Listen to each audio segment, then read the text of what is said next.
Boxers. Abonnez-vous à la chaîne Aidema Action TV. Tokos, Basi Boxer Bagangi et...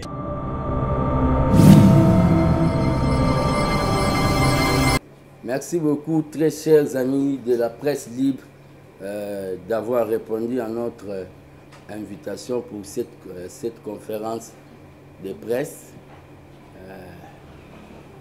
Comme d'habitude,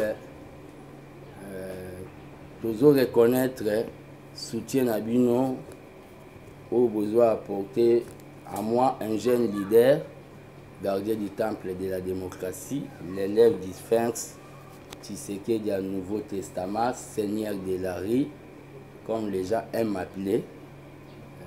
Aujourd'hui, Togolobela, actualité du moment, quelques points d'actualité du moment. Comment vous souhaitez, au lieu de tout ça, Moussala Nabino qui journalisme, mais tout le baka, quand il y a des choses à dire, c'est ça un leader politique. Notre père inspirateur Tshisekedi, le père, dans une année, lui parlait au moins 2 fois. Donc, il a parmi d'exemples, malgré qu'il n'a pas quitté, toujours ça l'effort, au moins 2 fois quand il parle, il donne la précision et l'orientation politique. D'abord, on a remercié l'armée des bâtisseurs tshisekedistes, ABT, association au sein de l'Union pour la démocratie et le progrès social, UDPS. Et donc, vous remercie d'avoir répondu à notre invitation. Tout ça, on a quelques points au Togolobela Lelo, mais avant tout, je tiens à remercier Naba, député révolutionnaire, où va renverser qui majorité de Kingakati, majorité de l'autorité morale de Kingakati. Donc là, je vois député révolutionnaire avec tête d'affiche Jean-Marc Kabound, le président Jean-Marc Kabound, où va renverser qui bango pour le lotozoa, la majorité de l'union sacrée. Donc, on a remercié bango, on a jeté les bango flair pour le courage politique au bango bazwaki, courage politique au ezali, donc au Jimmy Cartel à Loba, le courage politique est un don de Dieu. Le courage politique est un don de Dieu. On a remercié bango. À titre de rappel, dans ma dernière conférence de presse où na salaki, na lobaki que l'armée des bâtisseurs tshisekedistes avec tous les Congolais où bazo considérer que ce qui est sur notre sous-sol nous appartient, donc organiser manifestation, il y a dénonciation, il y a mafia, il y a fraude dans secteur à mine. Tout organiser manifestation à dénonciation oyo elinga ki banda na ministère ya mine ti esuka na inspection générale ya finance. Mais j'avais eu un peu de malaise de santé, c'est pour cela la manifestation en question n'avait pas eu lieu. Je tiens à informer à l'opinion que la manifestation aura bel et bien lieu dans un avenir proche. Donc, tellement que nous avons sali grâce à se rétablir. Donc, la manifestation aura bel et bien lieu. Mais cette fois-ci, la manifestation est causala pena au babengi motif ya kosenga démission et destitution il y a Madame Fifi Masuka parce que selon le rapport au Yotozui, il y a au Babengi vente illicite, il y a uranium na niveau ya Lualaba. Uranium est la matière oyo ça crée des fois des problèmes dans des pays. Fati a fait beaucoup d'efforts. Il y a côté de sa diplomatie Nabiso, Togondimate, Batumoko, ça crée des problèmes avec les Occidentaux, surtout quand c'est vendu de manière camouflée. Il y a eu vente d'uranium au niveau de Lualaba de manière camouflée. C'est-à-dire, ça peut nous créer des problèmes au niveau de la diplomatie Nabiso. Au moment où le président est innocent, mais la gérante de la province fait des manœuvres avec le lieutenant Naé pour s'enrichir de manière illicite. Banquette, il fait ça la malade si la marche sera pour demander sa démission, demander au gouvernement de déclasser Madame Fifi Masuka. Ça ne sera plus une marche de dénonciation parce que trop c'est trop na mafia au Yozosama na niveau là-bas. Parenthèse wana. En rapport avec l'actualité du moment, procès Chebea. Procès Chebea, les gardiens du temple de la démocratie. D'abord, je rends hommage na Obabengi, un héros des droits de l'homme, Chebea. Oyoba Boma qui est pour na Moussala ya peuple. Comme j'ai souvent l'habitude de le dire, quand on vous tue pour une cause juste, sachez très bien que même ceux qui procèdent salami le loté et que salama même pendant ma petit-fils nayo. Donc c'est ça ce que je peux dire aux gens. Les procès et bimisi que M. Kabila est parmi les responsables de l'assassinat de Chebea.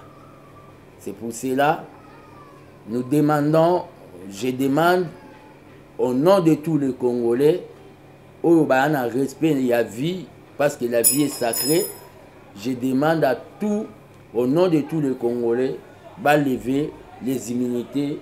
Il y a M. Kabila comme sénateur, de lever les immunités naé comme sénateur.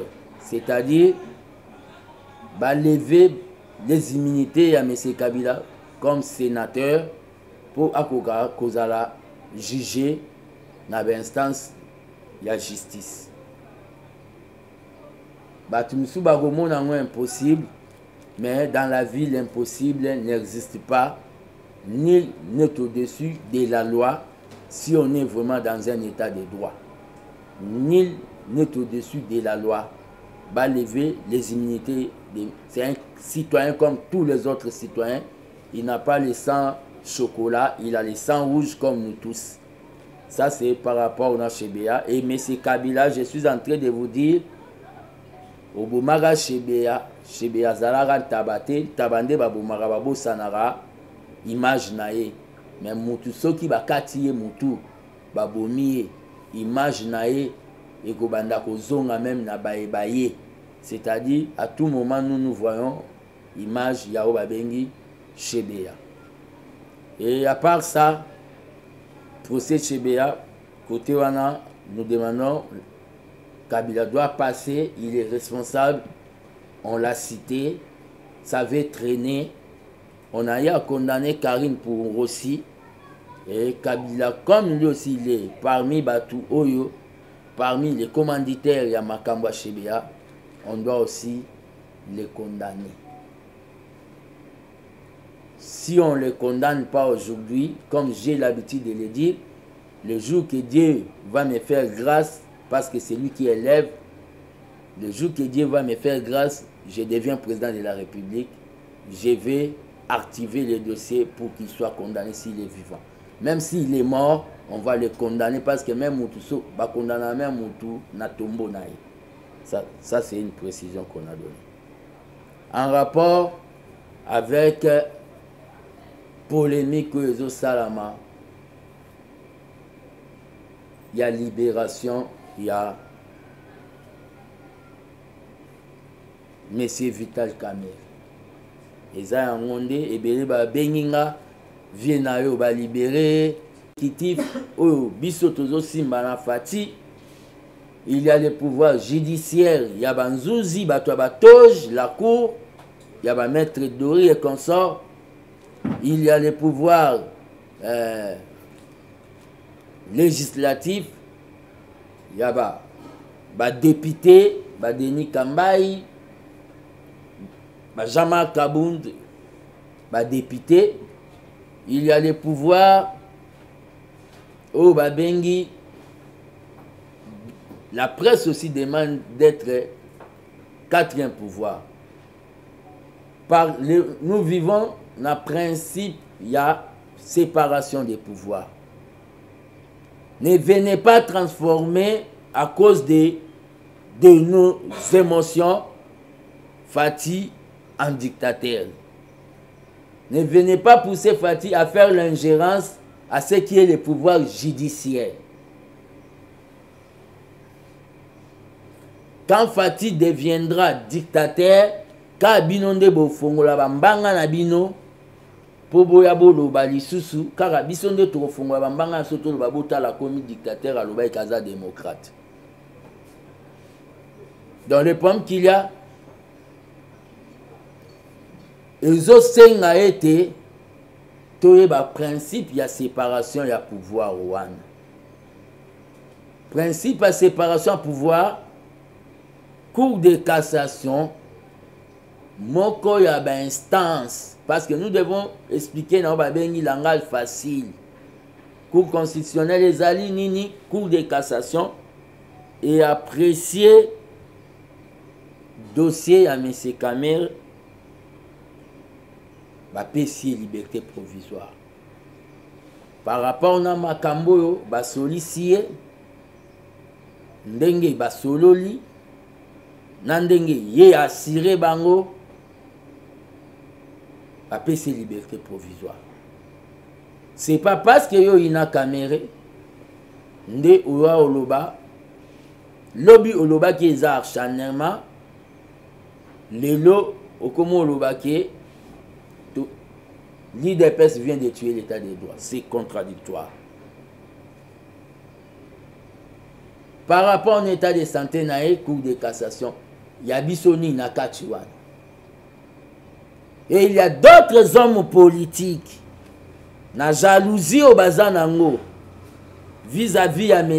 Kamere Po, bayebi ke Kamere, c'est un joueur pas comme les autres. Na ba bengi terrain politique. Ce gars zabango bazwara micro te na wenge ya politique. Na ok na on a ba langage facile. Pour ce caméra za mingi bakoka te. C'est avec caméra rassemblement zalara mais c'est avec caméra ndebi soto koma na tike gagna fati vite. Batu misu na mitema na bango ya mabe. Caméra doit être éliminé politiquement sur tous les plans. Azate. Encore toke na 2023 pour bango babima neti batike gagna jalousie. Ndenge pe ya moto mona na IDPS batu misu balinga te fils mukoko azonga okota na permanence posonga na telemi wana Jean-Marc Kabunda bando mona bango souste basepelande na zala libanda permanence. C'est la jalousie. Vous devez, il faut bien comprendre. Mais Kamere est sorti, on est là sur le plan juridique. To zakunate tika be émotion na yo soro ina mutu ozwa au mimango na kati ya opinion que l'IDPS a tué l'état des droits. Or que l'IDPS a respecté l'état des droits parce que il y a eu de maintes manifestations où même Madame Amida Bima, mais le président avait dit laissez la justice faire son travail. Et la justice a fait son travail. Je ne vois pas là où on peut nous accuser. Je dois vous expliquer maintenant ce qui s'est fait pour la caméra.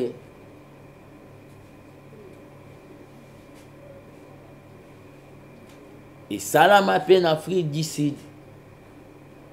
Bon, mon Zuma Kota Kacho. Zuma Koti Kacho, mais quelques jours, Zuma Bimi na Kacho.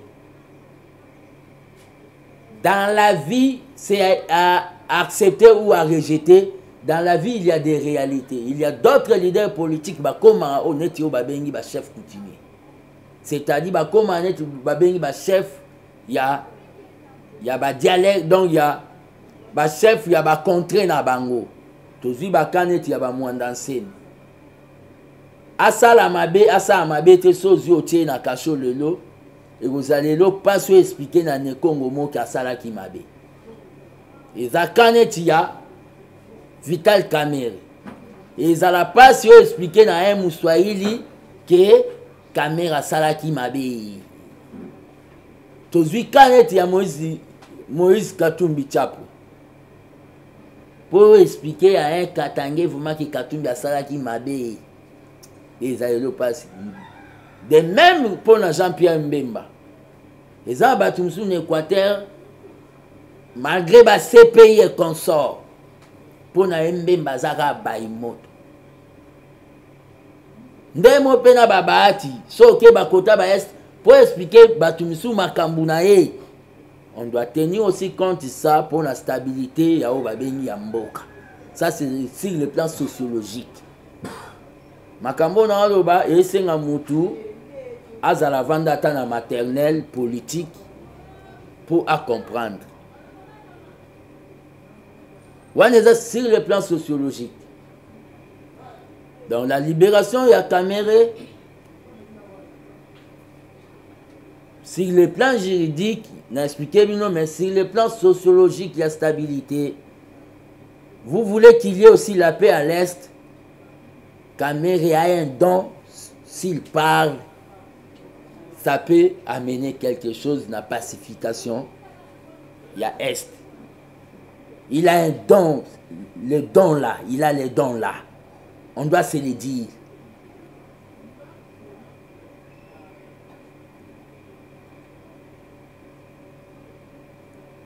Il a les dons par rapport à la problématique et insécurité dans l'Est. Ce qu'a lobby, ce qui va payer mission et pas chef de l'État. On peut tirer quelque chose dans l'Est. Et là, comme nous avons effleuré dans le Bézanine,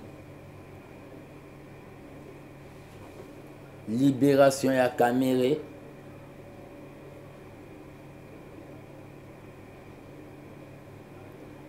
et qu'on permettrait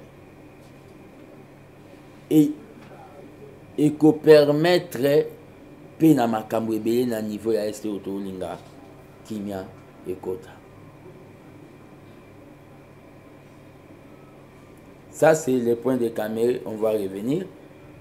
Na ngai na sala moi somo lokola natangi kombo ya Mbemba. Nazo remercier madame Eva Zaiba pour na musala oyo azo sala. Ministre afundi bato a cabinet na ye pour na mafia. Exemple à suivre. Tous en a besoin de ministre au bazo apporter. Tous en a besoin de ministre au bazo apporter na gouvernement oyo. Tous en a besoin de ministre au bazo apporter netiba Gilwando a commis makambu. Le Congo est après, donc vision ya chef de l'État y a commis yango. Même si le plan littérature mais a commis yango. Tous en a besoin. Et Bazaïba maman, félicitations. Et zola qui savent vraiment au Outan à école. Pour votre information, et Bazaïba Azara secrétaire national, il y a eu des postes chargés à conditions féminines. Na secrétariat général, il y a Dr Pong. Pour votre information. Donc, Aza Mouana a parlé. Aza, donc, parmi maman oyo, fille, il y a les Sphinx. Il y a un de beaux mots na tempo nae, malgré ça na MLC, et ça moi na liro ya biso. Ndenge mona madame Antoinette, Yamine, OP, azo travailler, ozo sentir accélération et travail, c'est vraiment de l'UDPS.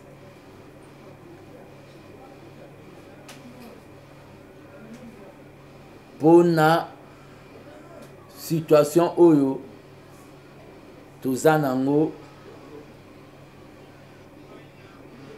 Je tiens à dire à tous les combattants oyo l'aime sous baza animé na émotion. Je tiens à dire à tous les combattants au baza animé na émotion ba libérer Kamere. Quelques combattants au baza manipulé. Quelques combattants oh l'aime sous bazo comprendre que dans la vie il ne faut jamais oublier les bienfaits. Dans la vie, il ne faut jamais oublier les bienfaits.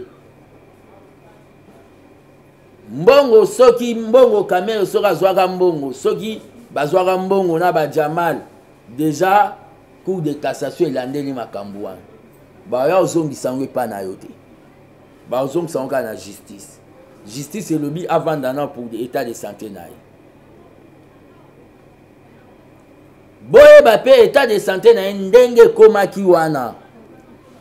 Le loi Koufi na kacho yeba ke makilane ko lata biso lokola ya Lumumba lata ka chombe. Il y a d'autres personnes so ba comme na ba dimension mo boneti fils mukoko soki lelo bo kabila banga obomanga po yebike soka bomanga omoni mo a rosi ndenge lata ba na kingo.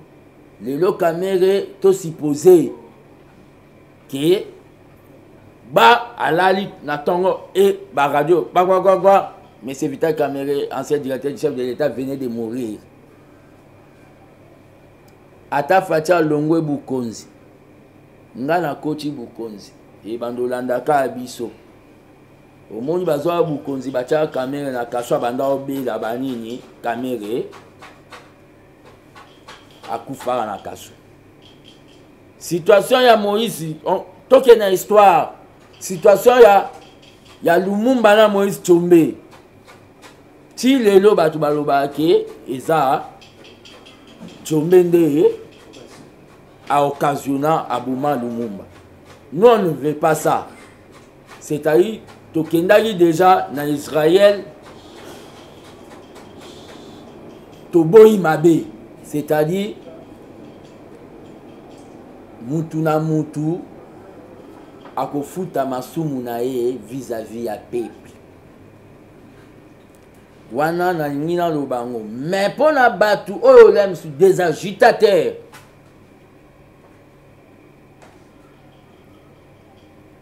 Il ne faut pas oublier les bienfaits. Tout le monde était contre nous. Mais Vital Kamere nous a suivis dans Nairobi pour tout ça la cache, pour tout comme la pouvoir. On ne doit pas oublier ça.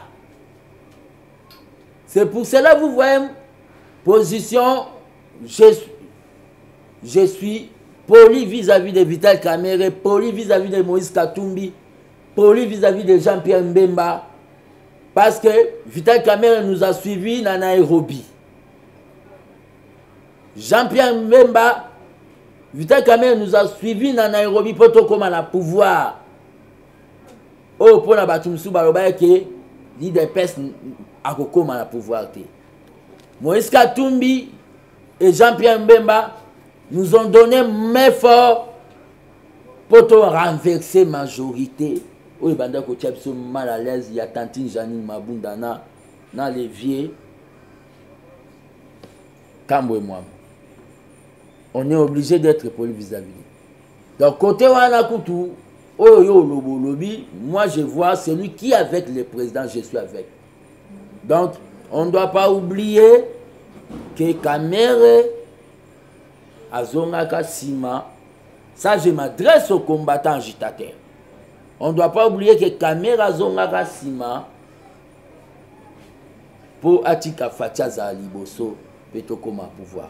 On ne doit pas oublier que tout ça là-bas, la plateforme est belée, le rassemblement, banini, tout ça pouvoir te mains. Na cache avec Kamere et la communication, tout ça pouvoir. Ça, on ne doit pas l'oublier.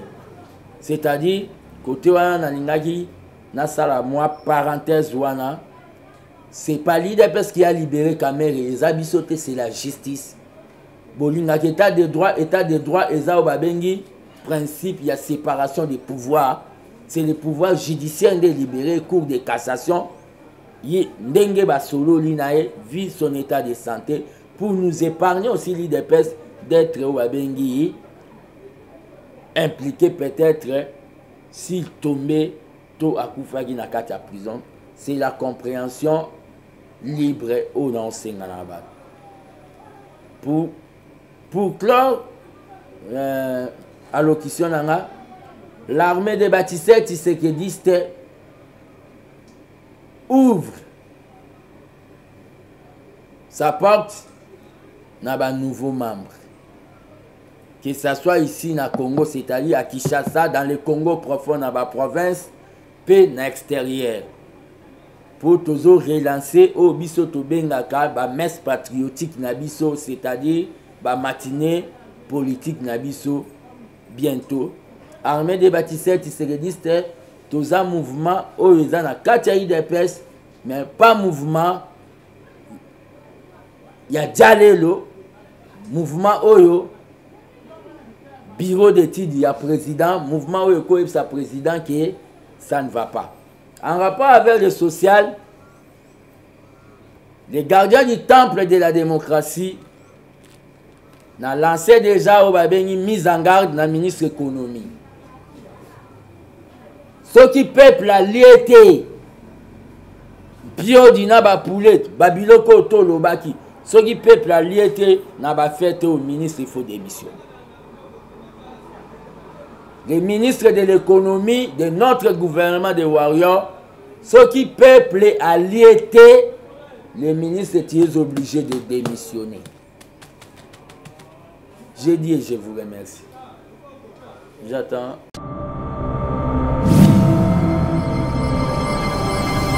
Je suis Julien Viegas. Abonnez-vous à la chaîne Aidema Action TV.